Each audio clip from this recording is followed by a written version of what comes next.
ఒక బామ్మగారు వచ్చారు, 75 ఇయర్స్ ఉన్నాయి.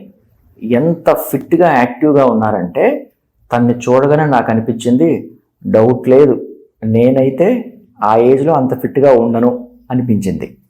తన ప్రాబ్లం ఏంటంటే 2 ఇయర్స్గా బాడీ అంతా ఇచ్చింగ్ అనమాట, దురదలు. చాలా చోట్ల చూపించుకున్నానండి, తగ్గట్లేదు.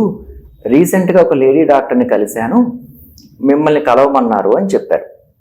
తన కేస్ ఫైల్ అంతా చూశాక నాకు అర్థమైంది, ఇది స్కిన్ ప్రాబ్లం కాదు, సైకలాజికల్ ప్రాబ్లం అని. ఏదైనా స్ట్రెస్ ఉన్నప్పుడు బ్రెయిన్ ఎఫెక్ట్ అవుద్ది. బ్రెయిన్ స్కిన్ రెండూ కూడా ట్విన్స్ లాంటివి. ఎందుకంటే తల్లి గర్భంలో ఎంబ్రియో డెవలప్ అవుతున్నప్పుడు అందులో ఎక్టోడర్మ్ అనే ఒక లేయర్ నుంచి ఈ రెండు కలిసి పుడతాయి. అందుకని వీటి రెండిటికి డీప్ కనెక్షన్స్, బాగా అటాచ్మెంట్ ఉంటుంది. స్ట్రెస్ ఉండి బ్రెయిన్లో ఏదైనా కెమికల్ ఇంబ్యాలెన్స్ వచ్చిందనుకోండి, అది స్కిన్కి రాంగ్ సిగ్నల్స్ ఇచ్చి ఇచ్చింగ్ సెన్సేషన్ని క్రియేట్ చేసిద్ది. అలానే ఏదైనా స్కిన్ డిసీజెస్ వచ్చినాయి అనుకోండి, సోరియాసిస్ లాంటివి, బ్రెయిన్లో కెమికల్ ఇంబ్యాలెన్స్ వచ్చి డిప్రెషన్ వస్తుంది.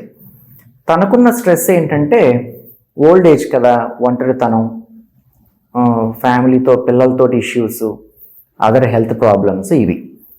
తనలో మానసిక ఒత్తిడి తగ్గటానికి మెడిసిన్స్ ఇచ్చాం. 3 monthsలో చాలా బాగా రికవర్ అయ్యారు. వచ్చి అన్నారు, ఈ 2 ఏళ్ళుగా నరకం చూశానయ్యా, ఇప్పుడు చాలా బెటరు, థ్యాంక్ యూ అన్నారు.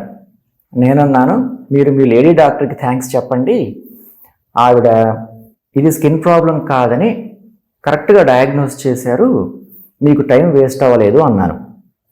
సో మానసిక ఒత్తిడి ఉన్నప్పుడు కూడా స్కిన్ ప్రాబ్లమ్స్ రావచ్చు అంటానికి ఈ బామ్మగారు ఒక మంచి ఉదాహరణ. I wish you all the best. Thank you for watching.